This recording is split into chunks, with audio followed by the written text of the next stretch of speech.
Okay, hello. Welcome to Subscribe or Die. We were a bit worried earlier because we thought there wasn't going to be anyone in here, but you all came in a rush, so thank you. Hopefully we're going to be interesting and engaging. And I am going to leave space at the end for questions, so please think of something to ask us. This is your opportunity.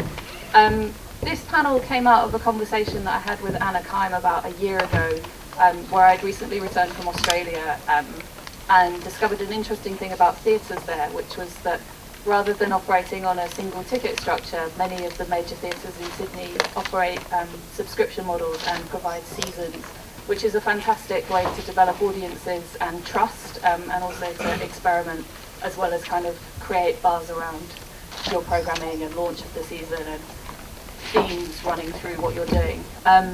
So we had a conversation about how that might translate into cinema, and also I was aware that Cineworld were doing their unlimited card, which again I'm hearing from audiences is something that they really want, but something that seems to be a massive barrier for venues.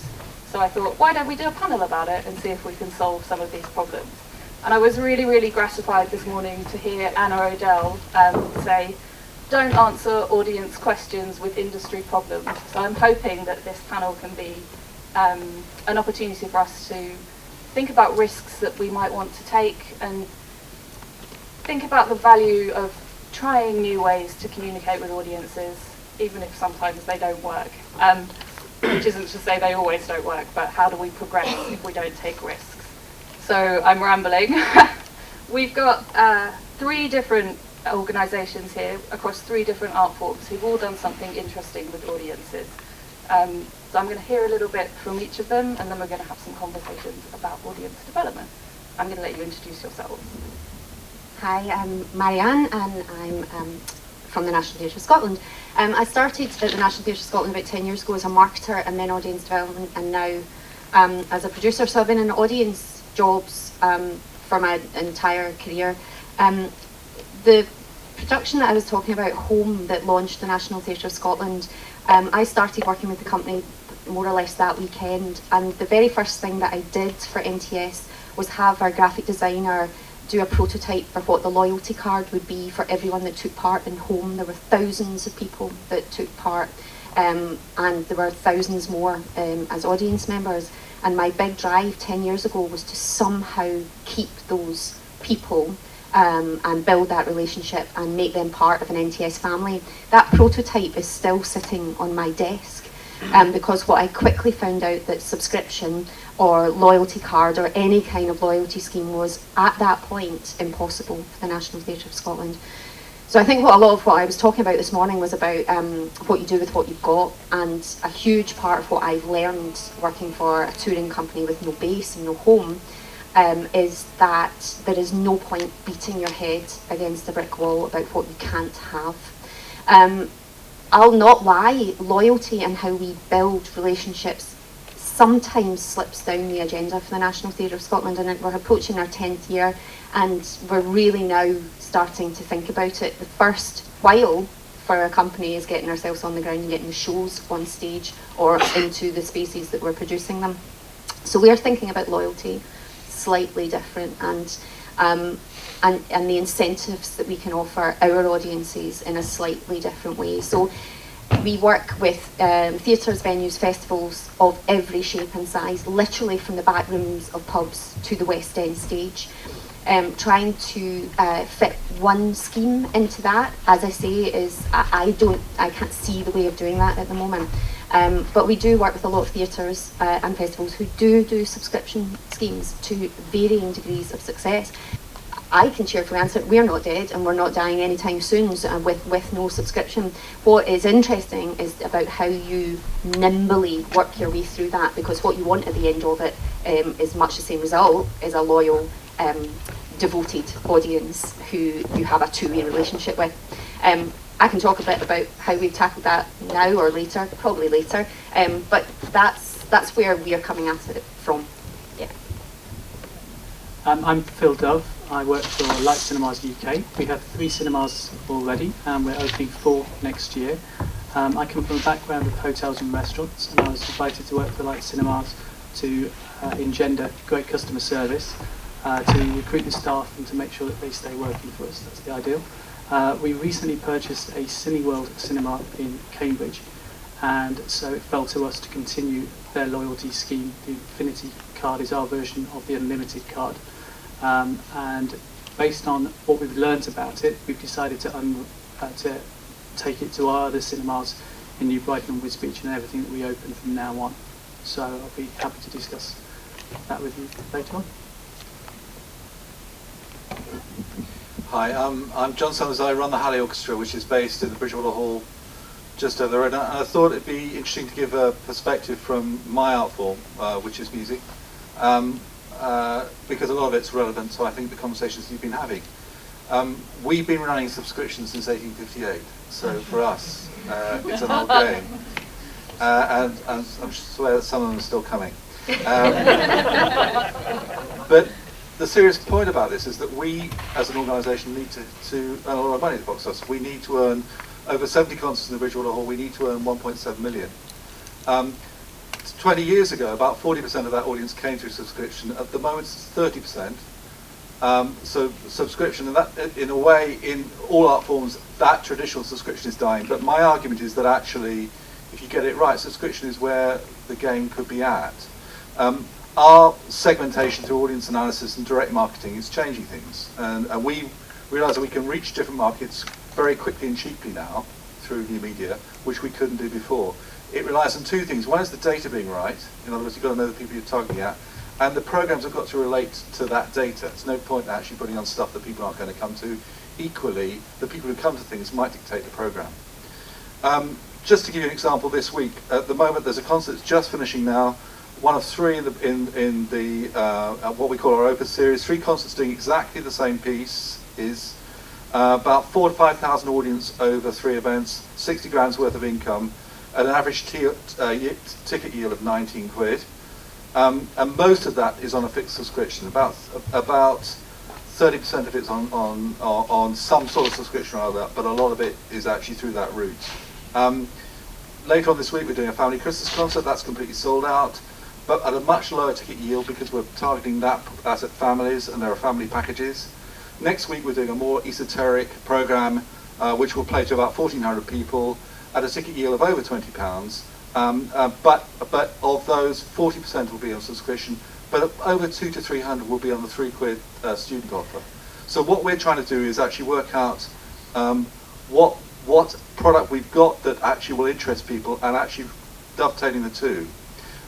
I've just been asked to speak about one thing that we did, which I think is kind of interesting in this context. I'm going to run a little presentation, and I hope it doesn't take too long. Could you just run the presentation?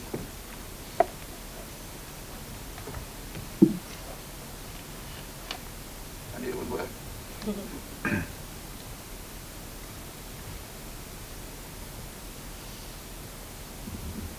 Help.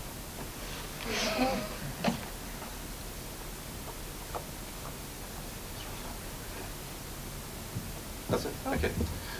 This is the Bridgewater Hall, and you can see people coming into it. This is a concert we did called Pratt's Classics. We decided to do it because we had a blank date. It cost us about £7,000 to hire the hall, so we can't kind of forget about those. And we used it to try a new kind of concert, and as far as I'm aware, no one else has ever tried one of these, certainly in the UK. And it was sold entirely through new media. The tickets went in 5 hours, partly because it picked up a lot of media interest. But it was fundamentally 10 pieces across the whole spectrum of classical music, nothing dumbed down, all serious stuff, that played to about, as I said, nearly 2,000 people. That's what we sold it as. We used lots of linking stuff. We used little videos. We used linking stuff to tell people what's coming up. It was deliberately done to not be patronising, because old people like me can be, and something like the Halley can appear to some people rather austere. The whole point was to bring in a new audience. We invited people to tweet, put up stuff while they were actually in the concert. They could come in, take drinks, they could walk in and out. They didn't have to stay for events. They knew when pieces were going to start. And this is, I'll just play you one of the things that we did. This is a piece by Ligeti, who's a very contemporary composer.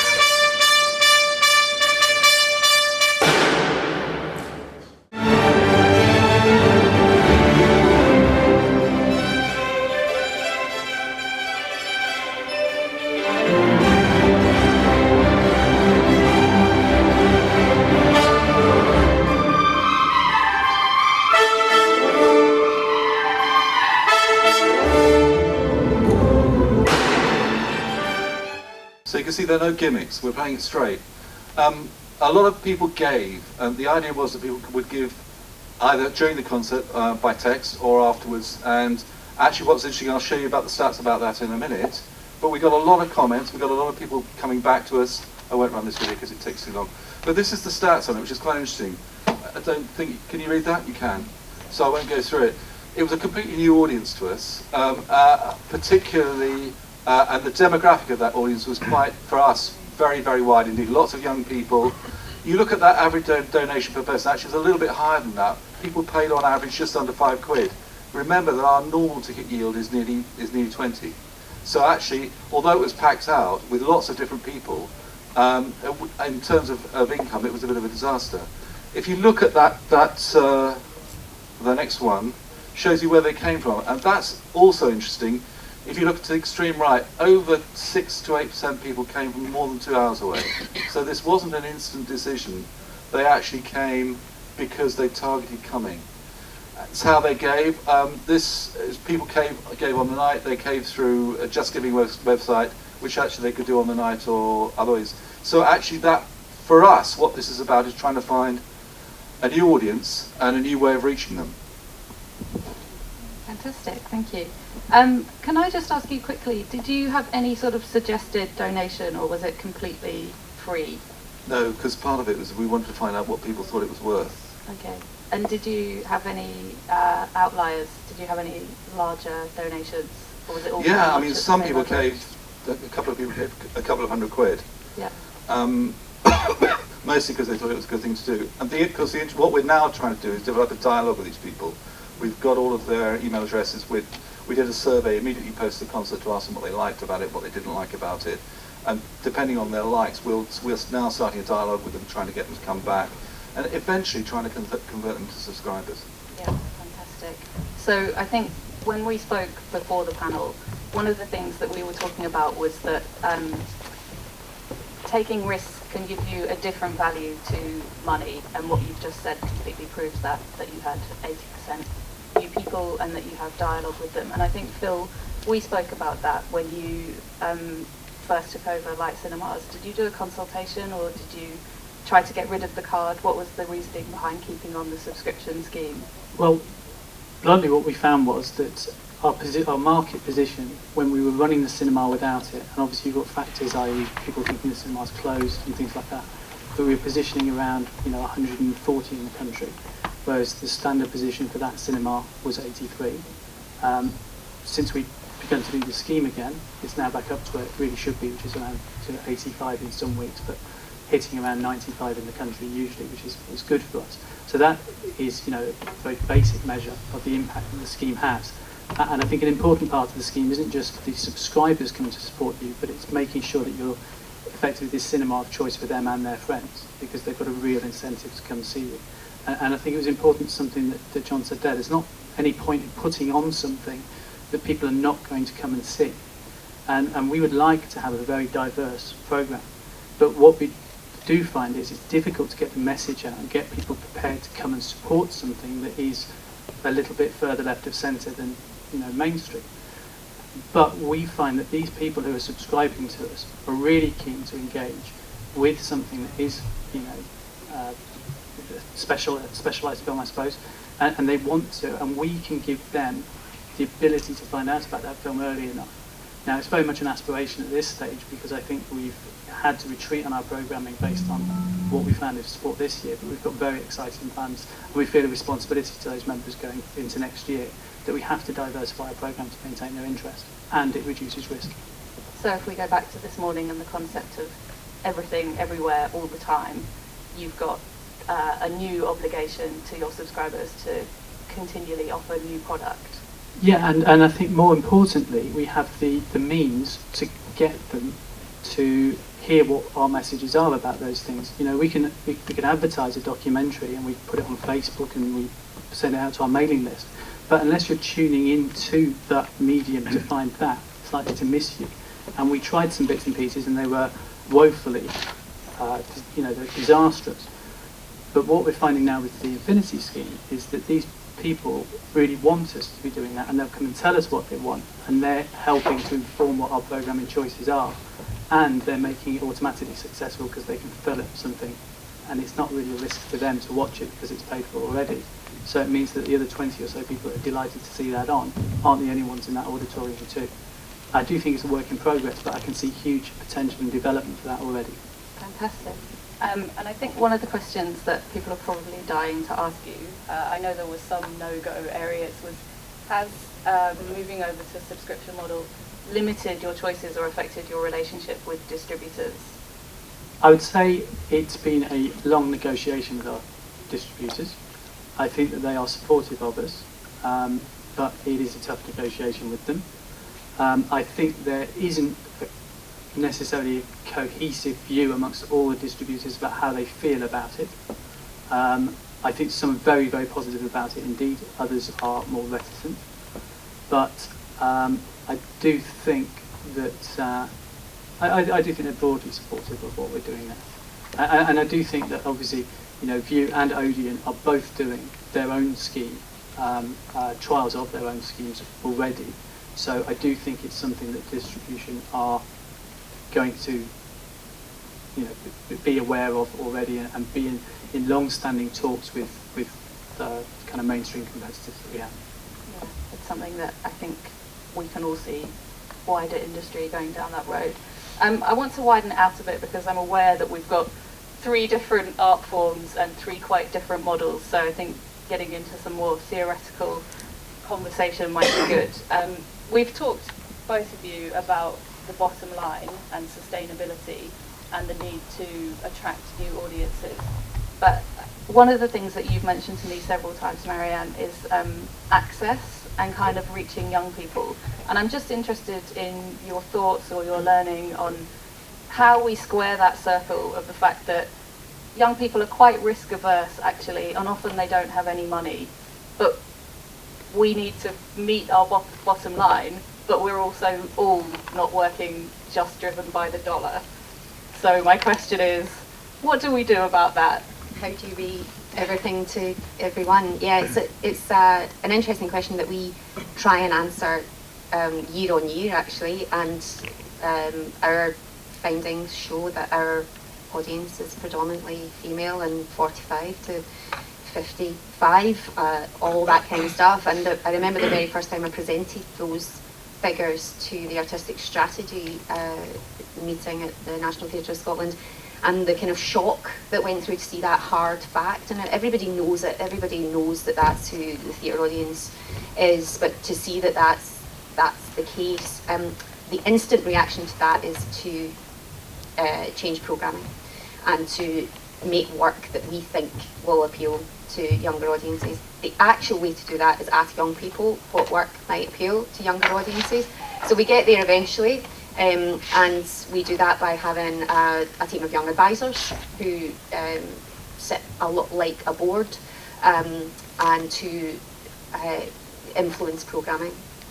And that really, really helps. So our kind of success story is you make a stage adaptation of Let the Right One In, you have John Tiffany directing it, you have Jack Thorne writing it, you're going to get a whole load of young people in who really, really love it. It's as basic as that. Other things that you can do that we have tried, we've taken over venues before where we've said that young people can programme, that they can help us run a theatre venue essentially. And we tried that, and what we found is, yeah, young people come, they mostly come in groups organised by somebody else, and they definitely don't come at the weekend. And the other thing that we do is got those rows thing that I was talking about when we focus on the back row. We've got a scheme called First Nights where we just bring young people who have never been to the theatre before and give them a really good night at the theatre. So most of that involves us subsidising young people coming with the hope that they have such a good experience that their journey of theatre being one of the options that they might choose when they're deciding on what they might do with their time, that it becomes part of that selection choice for them. That's really, really hard. And when we think about audience development NTS, it's generational we are thinking about, and it's hard to track, and it's hard work to put in, investment to put in when you know that actually you might not see the results of that for another generation. And not to bang on about it, but it is hard without a venue, because what attracts people a lot of the time is the venue. And I was talking to Anna's niece, lives in Manchester, and she was saying she comes to home. She's 16, and it's the only place where she buys media is to come to the cinema at home, and that's something to do with the film, but it's almost everything to do with the venue and how you feel about that and that relationship. So being one step removed from that as a company is quite difficult. So it's quite hard work that you need to do, and it mainly involves dedicated projects and schemes. Okay, fantastic. I'm going to bat it back to John, just in the interest of equal representation. What did you find? Where have you gone after your findings of there is an appetite from young people for music, but they don't want to pay for it? Well, because they're the audience of the future, and I think that's the same for all art forms. For me, you've got to invest in the long term, not just in what you do, but actually how you approach people. So this concert I'm talking about that's happening now, you could pay 40 quid for a top ticket, but you could also, if you're a student, you can pay £3. So it's less than the price of a pint. And we're getting now, because we're finding out better how to talk to them, and what the tone to use, and actually how to get to them. We're actually finding that often we get as many as 300 or 400 turning out for a concert. So, but also we've got a massive education program which reaches about 50,000 kids a year. We have whole parties of school kids coming in, having a relationship with one of our players and coming in to hear concerts. So basically, I think all you can do is you can plant a seed, and if they like what we're doing, they'll come back, and if they don't, it's great to have the experience. The thing that kind of fascinates me about, in the context of what we're having now, is that if you go to a concert, or if you go to a play, things can go wrong. It can be different. We're doing this concert 3 nights this week. It'll be different all 3 times. But a film is a film is a film. It's the same thing. So it seems to me that actually we're all after the same thing, which is the shared experience. What's unique about the arts, and what's unique about cinema? Because soon the technology is going to be so good that actually you'll be able to see it in your living room every bit as good as cinema. It's about people coming together and sharing experience. And for me, the future of audiences at all level has to be in tapping into that. What is it that makes people want to come together? What is it that makes them want to enjoy things, discuss it? So actually, one of the things about this concert, which wasn't a gimmick, but it was to get people to talk about what they just heard. So we left gaps between the music. So we deliberately, and we should have stuck up a slide that said, "Now talk about it." Because actually, if we've had an experience together on a film or anything like that, the first thing you want to do is talk to somebody about it. And actually, we're not catering for that enough. I don't think cinema caters to that enough, actually. I mean, I come here a lot as a punter, and it strikes me that what's great about coming is not so much seeing the film and the quality of the sound and all the rest of it, but it's actually about walking into a building that feels warm, welcoming, you enjoy the ambience, and actually get to talk to people who like what you like. And I don't think the arts generally does enough of that. Sorry, I just wanted to add, the 5-minute theatre thing that I was talking about earlier, we just use the live stream channel for that, and when we go live and it's on, one screen has the theatre showing, and underneath is a chat box. And one of the biggest things that we learned was people really, really want to talk during theatre. It was just people's fingers like that, and the chance that they could talk to the artistic director of the company might be sitting in the chat room as well. And I don't know what to do with that in terms of live performance and how you facilitate that, but it's a definite thing, and something I understand myself. If I'm in a night out with friends, it's actually a little bit annoying when you have to stop talking, because you want that dialogue to keep going. So yeah, it's an interesting place to be. And it's also becoming a bit of a nut to crack for cinema as well, because it feels like we're going down 2 paths. You have some cinemas that are turning their programs into more and more event-focused programs, which then attract a higher cost.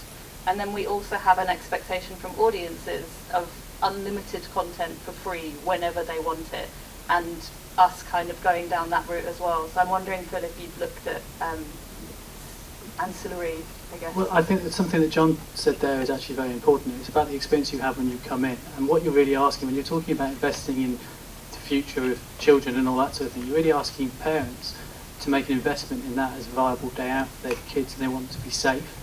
They want them to be, age checked. And I think cinema did itself a very awful disservice over a long period of time of withdrawing a good level of customer service from it. It became synonymous with people, being victims of bad behaviour. you know, underage children being on the screen is spoiling it for everybody. And I think that, you know, moving away from that is absolutely crucial. And part of that is our relationship with parents and demonstrating that, you know, customer service is something that we give to everybody, no matter what the age it is. You know, we look at it very much from a sort of restaurant point of view, which is child-friendly during the day, maybe less child-friendly during the night because the children aren't in there at night. But, you know, we are a real child-friendly kind of restaurant environment, almost in terms of our customer service and the way we aspire to give that. Parents know that their children will be age checked, so they're not going to be in an inappropriate film, and we support the parents to make sure that they know how old we know how old their children are and those kind of things, and we work hard in those kind of relationships. And I think that parents understand, therefore, it's a good value day out. And no part of this is about being a cheap day out, which I think is different from value. But if you are looking for something cheaper, then we keep films on for a long time, for instance on Saturday and Sunday mornings, and they're £3 a time. But we keep, it's not just for tots and children, we're putting on films which are up to, you know, 12A and 15 on occasion, so that people can have an independent day out, which really is pocket money films. And I think that means that people are seeing themselves as users of the cinema in their own right, but that their parents think, yeah, my children can go to that venue because of all the things I was talking about, and it's that level of trust again. So, you know, you might not necessarily like the films they're watching all the time.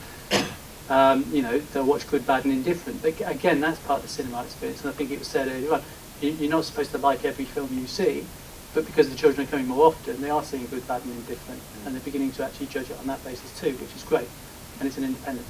And can I ask you, as an independent venue, how... Becoming less so. Becoming less so, okay, so that's where I was going, which I kind of did with my earlier question as well.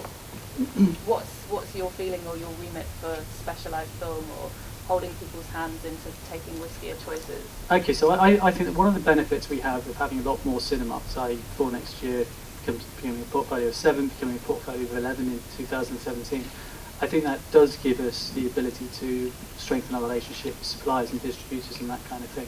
But I do think that one of the strengths of our business model is that we recognise that we have to have a local voice that is able to make decisions on a local level to deal with a local audience, and that is immediate to them. And we feel that everything in terms of the website, the staffing, the programming should have a very strong influence from that particular cinema. So we are centralising some elements of programming, so the obvious things like Spectre and Superman versus Batman, you know you're going to take that. But we have regular programming meetings with all of our cinemas to make sure that what the feedback from their customers is telling them is heard and is on their programme. Otherwise we feel that we're not going to actually get the message across. And New Brighton, for instance, has very little in common with Wisbech, had very little in common with Cambridge on that score. And we think that Bolton will be completely different again, Dundee will be different again. And it should be. Yeah. So you're offering a safe space and a communal experience, but possibly not so risky content-wise at the moment. Yeah, I think that there was only a risk if you haven't got the audience in, but if you can say that you are going to do something and people are definitely going to book up for it, there's no risk. And it can be as exciting as it wants, really. I mean, we're prepared to do the exciting stuff, provided it's supportive. Okay. And how long have you been running the the Infinity programme? I think it was quite new when we first spoke. We started it in May in Cambridge, and we have just launched it in New Brighton. So we have our first 200 subscriptions in New Brighton. It's been running for 2 weeks. So it's been technologically horrendous. Okay. It's just been a nightmare. Because Cineworld they built their own loyalty module. We bought one off people, and we're the first really to use it in this country with all of the ways that our tax systems work, things like that. And we are the test bed for it. Okay. Now, we've had to do that, but it hasn't been enormous fun, but we're there now, so we're happy. And was that part of your negotiation with distributors? No, nothing to do with that. No. So. Met the need? Yes. Okay. Yeah. I wanted to bring it back to a wider question again, which we spoke about, and I think maybe was discussed in the previous panel, which unfortunately I didn't attend. But when we spoke prior to meeting here, we had a conversation about price and the perception of value and what dropping the price does to your established audiences and whether there's any knock-on effect there. So I remember, John, that was something that you brought up. Yeah, I mean, it's a simplistic statement, but the interesting thing in this country is that we tend to equate price with value, much more so than the Americans do. They won't, in America, you can price something cheaply, but people don't necessarily think it's crap, whereas here we tend to do that. So price actually can say something about what you do, and that's in some ways is a problem. So I think what we're trying to do, we're doing a lot of dynamic pricing, so that when things are going well, we tend to now to advertise a base ticket price and say tickets from, so that if things start to move up, sell well, we push the price bands up, we push the tickets up, and equally we go the other way, so we push it down. We're not using it very inventively yet, but I think it strikes me that in cinema, and in particular in long-run theatre, I'm sure that that's got to be a way forward, because the truth is, when you've got something that's a hit, you need to maximise it, because funding isn't going to go up, while you can actually create the volume, you need to actually to benefit from it. But at the same time, make sure you've got the access schemes so that people can actually join in the first place. Absolutely. I think being able to be flexible is something that doesn't exist in theatre at the moment. Certainly on I don't think I mentioned this earlier on, we do around 23 productions a year, and if a tour sets off, we put in income against that budget, and that's predicted income working with the venues. If you suddenly find that you have a hit on your hands, being able to adjust that pricing model would be so helpful for everybody. Everybody benefits out of it, but what you end up finding is it's just rigid, and you haven't really maximised. So we're not thinking nimbly, we're not on our feet enough, but that comes back to that buying in of a system. It's terribly, I don't know, because technologically it's really easy to do. I mean, thinking of the last tour that I worked on, Our Ladies of Perpetual Succour, which was a big hit. We probably worked with, it was a big run in Newcastle, and then like a tour, probably 6 different box office systems, and one of them being the Fringe, which is 2 or 3 different box office systems. So setting up a kind of system, I can see why it's difficult, but I think you're right. I think we need to be more dynamic. I'm going to disagree with my colleagues on the panel. View and Odeon have got a blockbuster premium. They charge an extra £1 to watch Spectre. They charge an extra £1 to watch anything you want to watch, basically. That's popular. And I think that the perception that, by speaking to my customers, that's the most incendiary thing that they find in cinema. We don't charge booking fees, we don't charge 3D supplements, we don't charge extra for a good seat in a certain place in the cinema, and we don't charge extra for blockbusters. And again, it's about us getting return visits on that basis. The price that we charge is just the price that we charge. And I think that with cinema, where people have a relationship that they'll maybe visit it, I think maybe the average is 4 or 5 times a year, but I think some people go more regularly than that. I think it's due to that particular relationship that cinema has. They don't expect to be hit by those hidden things. Now maybe if it was up front, that they advertised that the price of Spectre at the point that you are looking at that is £1 more expensive, that could be a big departure. The fact that it's added on afterwards, I think the way that cinema does that is what's incendiary to people. It's like having a taxi journey that you see the meter and then it's like £5 more. It makes me crazy. Well, they do that now. I know. It makes me crazy because I think, why not just write it on there? I can see it. I think it's an interesting thing is that you would never remove the incentives for people to book early, and I think if you're able to, and then you're able to push people in a direction almost, well, don't be caught out when it becomes a hit because getting early and all that kind of stuff. So I don't know. What's the feeling?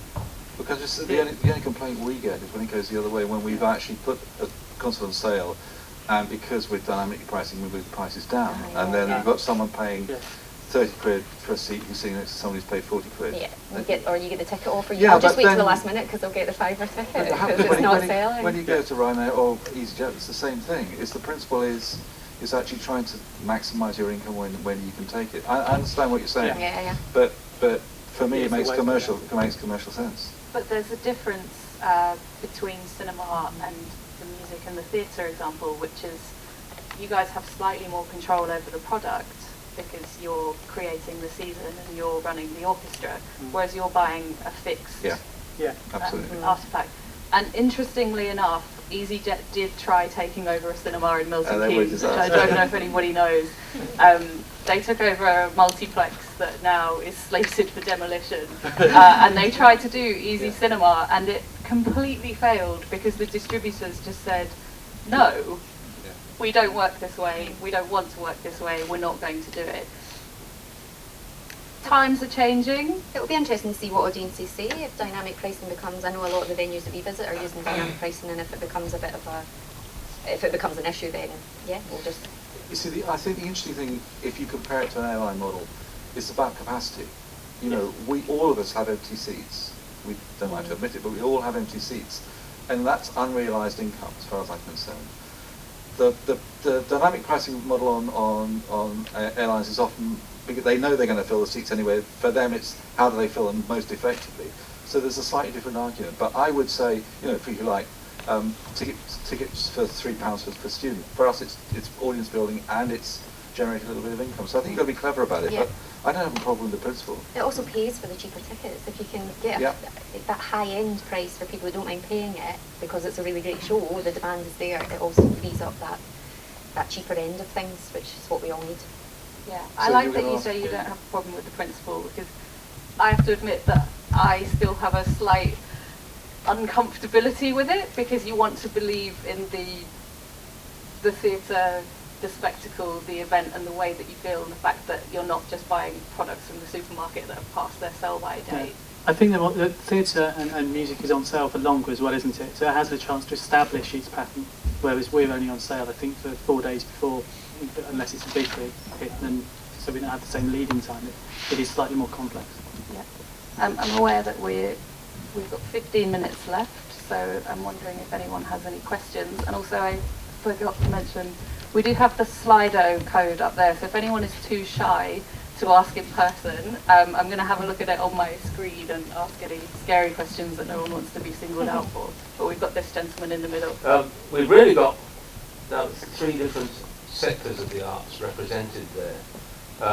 One that doesn't have its own theatre and has problems with coping with the various box office systems that it comes across wherever it plays.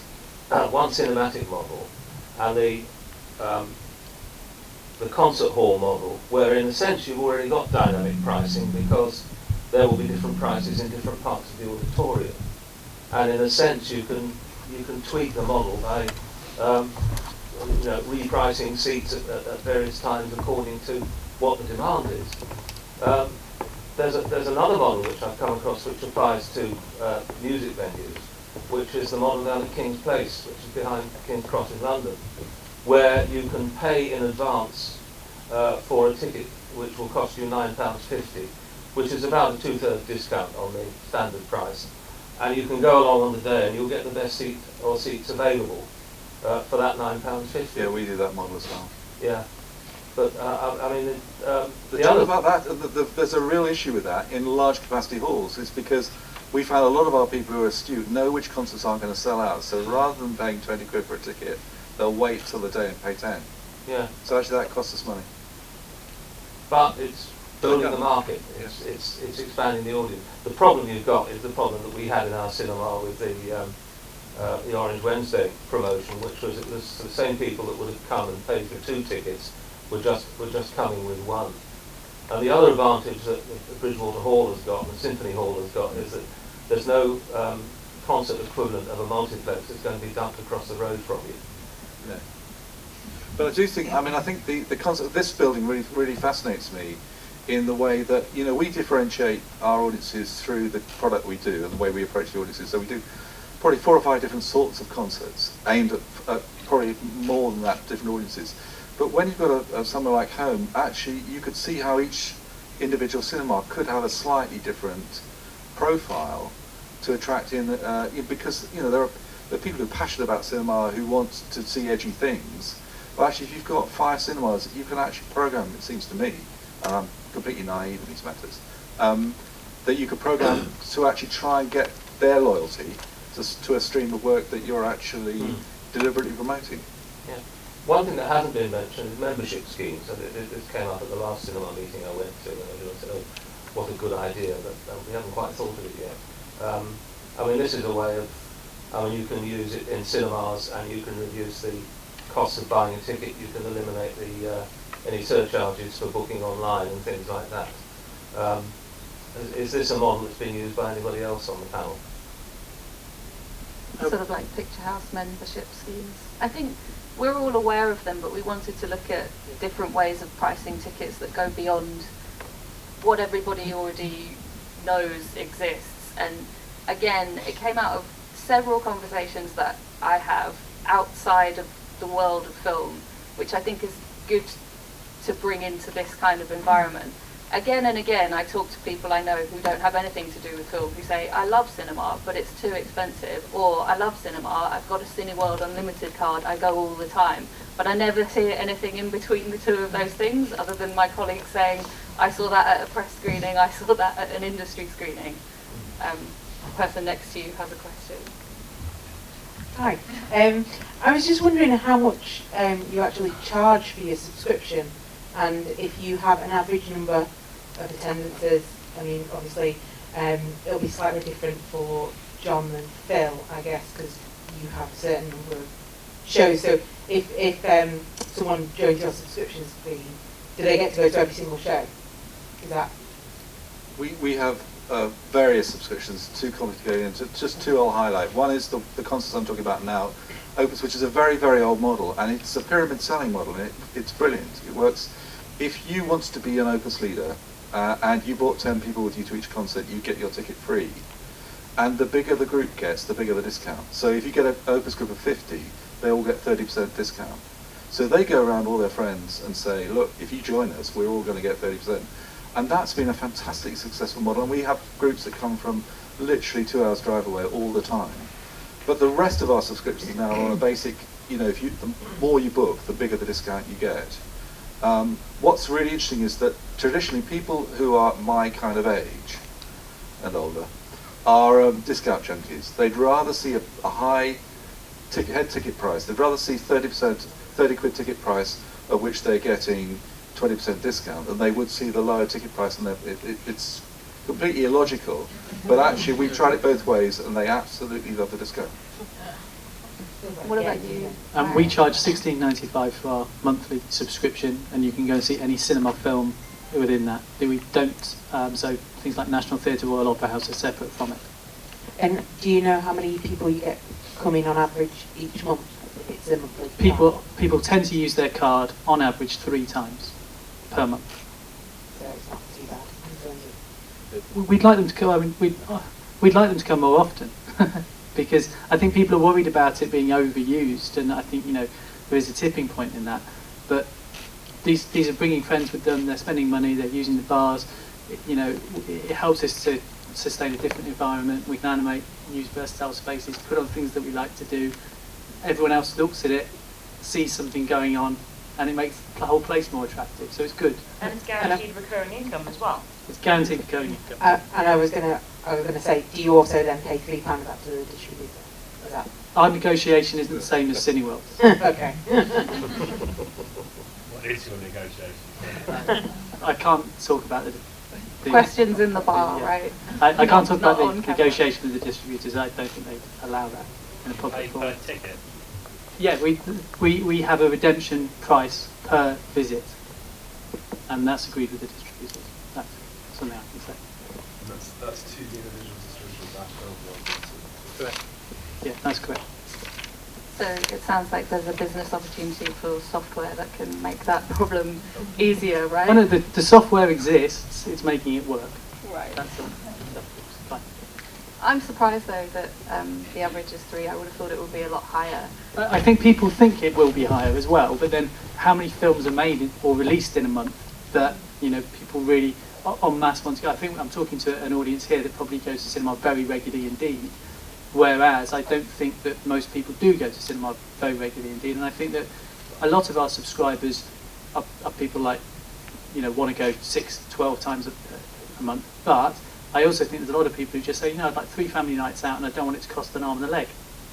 and it makes it worthwhile. Effectively, they're getting 1 free visit in 3. But is there also, I mean, the thing about this place that strikes me is that actually there are lots of people who would rather be seen to be coming to the cinema here Yeah. than they would be going down. So there's a loyalty to the idea as well, which Absolutely, actually yeah. you're buying. Yeah. Yeah, absolutely. Oh my gosh, lots of questions. Hi, this question for Phil, just carrying what you're saying. What informed your decision to expand your subscription base now from Cambridge to your new cinemas? Was it purely financial, or was it down to data analysis from people attending certain films, or things like that? Or was it just purely financial?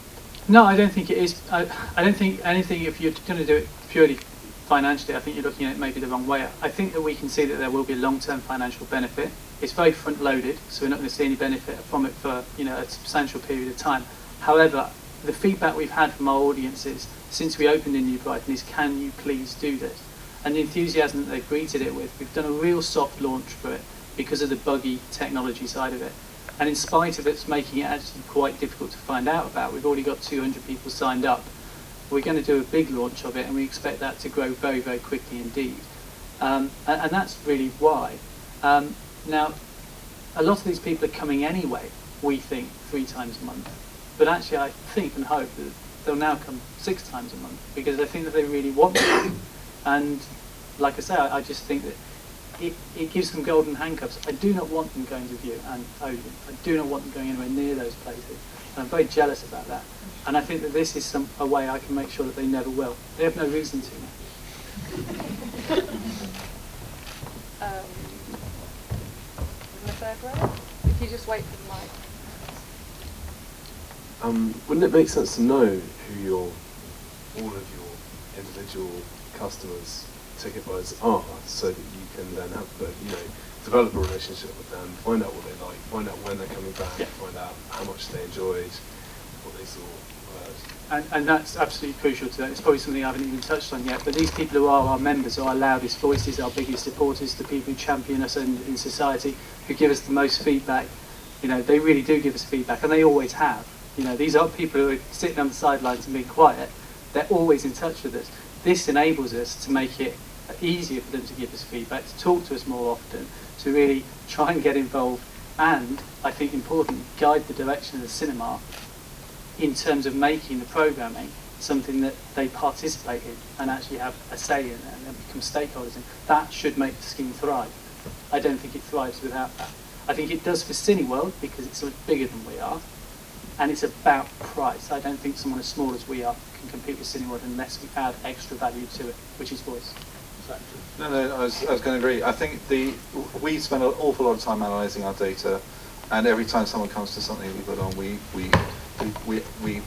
that's a lot we use Tessitura in quite a sophisticated way. But the thing that interests me, and I think in lots of music organisations, it's probably, and we don't do it as well as we should, it's actually the programmers who should be looking at the audience data, not the marketeers. Yeah. Good point. Okay, 2nd row. Oh, you're going up there. I'm We going had up there. somebody down here.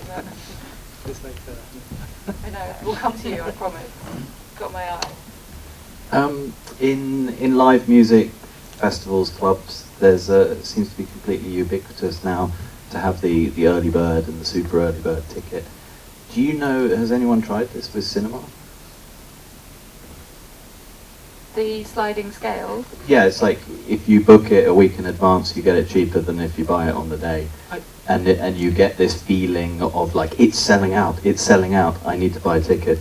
I think that the film I would try that with would be Spectre, whereas people are booking early for it, are happy to pay full prices. The incentive is that they get a good seat, really. So the films we put on sale in cinema really early are the ones we know are going to be hits. Otherwise, they kind of go on sale maximum, really, I suppose, the week before, don't they? I mean, that's pretty much what we're doing. Star Wars has been on sale, I think now, it feels like all year.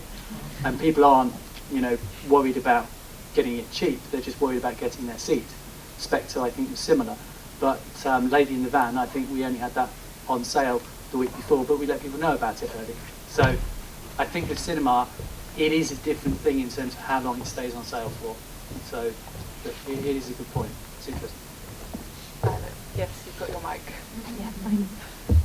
Yeah. I'm interested in what John said about conversations that are happening in spaces like home and your concert hall, and how really as cultural organisations we can play more of an agency role within this idea of curating conversations, making them more visible.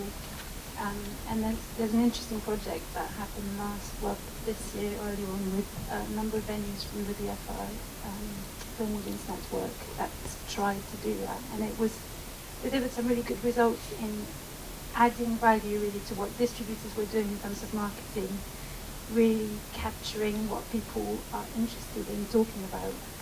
And I was wondering whether you've had any experiences of actually doing that beyond the work that you put on, whether you tried a little bit like the readers group, book group movement, you tried things along those lines. Yeah, we've tried it, and actually, I went to one at the Royal Exchange, and because it's not my art form, I felt completely intimidated by it.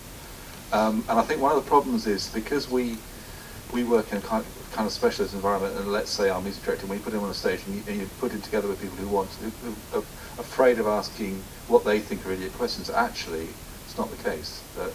A response by someone to a piece of work of art which is uninformed is often has as much of interest about it as someone who's supposedly an expert. But I think creating those dialogues is different. We have a lot of kind of pre-show stuff, but if I'm honest, no, we don't. And I think, talked about this earlier. Actually, when the technology gets so good that there's got to be a reason to go to a cinema, and soon technology is going to be so good that there's got to be something that drags you out through the door, through the awful traffic system of Manchester, on a rainy night, and it's got to be about that shared experience. It's got to be about the peripheral stuff. But I think it's got to be fundamentally feeding on this basic desires of human beings to be together and to discuss things. And that means that you've got to put on product that gets people to just talk about them. You can't just put on boring, mundane stuff, because actually they've got to in themselves, I think, engage with it. And I know we're perceived to be an old, stuffy organisation because we've been here around a long time. But I promise you, what I think about more than anything else is trying to do things in a different way, to reach a different audience, to get that audience to talk back to us, even if to say we're shit. It doesn't really matter as far as I'm concerned. I wonder, is it not too much to worry about the curation of it, but to be very, very open to the fact that it might happen, and probably does happen round about the work that you create. There's been quite a lot of instances where the National Theatre of Scotland conversation has sprung up in the most unusual of places, and we've never written a strategy about that. We've never sat down and put a budget line against it. You just try and facilitate it and be part of it. It normally involves a bit of good humour and relaxation about the whole thing, and it normally happens where that conversation would happen anyway, rather than you leading on it. But that's not to say that leading on it shouldn't happen. I think it's being aware that it's probably out there, the potential is out there. I shouldn't have used the C word, I realised as soon as I said it. The curation word. I meant more that idea of capturing peer sharing. So when all those people came to your concert and you were saying, I wish I'd captured more what was happening around it. Well, we did. We captured a lot, and what we've done is we're investing a lot of time and effort in talking to them over a period of time. And actually, what it showed us was that there are people who are interested in what we do, who we didn't think were. And what was the barrier? The barrier was price, and the barrier is perception as well. But we asked the audience to behave badly, and they did. They behaved really well. It was really that we said you can drink as much as you like, and apart from one guy who had 5 pints in the first half, everybody else stayed in their seats. So it was really disappointing, that was it. I was hoping they'd talk and things, and they didn't. But this does seem like it's a natural extension as well to our kind of perfect model of subscription and a static audience and an audience that builds that you're engaged with. It feels like once we get this right, then you naturally change from being yet another content provider to being a space for performance and conversation and collaboration and all those things that people go to venues for. What people respond to more than anything else is the integrity of what you do things. I mean, people might not like classical music, and they might not like cinema, but actually if you do it with conviction and don't try and dumb it down and don't try and turn it into something it is, people will respond to that. I really fundamentally believe in that. Just for everybody on the panel, I think someone's posted a question to you to say that are cheaper tickets for young audiences, so by that we mean sort of under 26, successful in engaging them in your art forms? Do you find that works? Well, yes. Are they coming back? Yes. How do you know that? Because we track them. We know that. But interestingly, we did some research a long time ago about one of our audiences, our Opus audience, and we found that 60% of those people had come to a Halley concert when they were kids. So 30, 40 years ago, because typically, you know, whether we like it or not, and hopefully it'll last a long time, we're all growing older, and the audience is growing older. So there's nothing, in my view, to be shameful about attracting an old audience.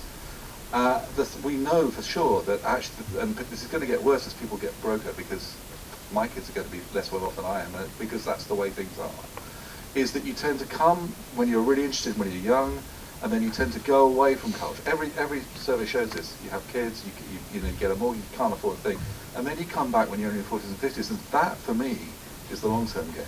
But you can't do that unless you plant the seed when they're young. Absolutely.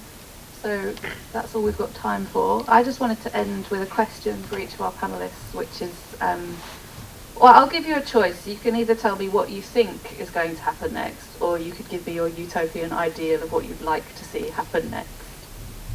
I'm really hoping what I say, somebody doesn't go, that exists already, for God's sake.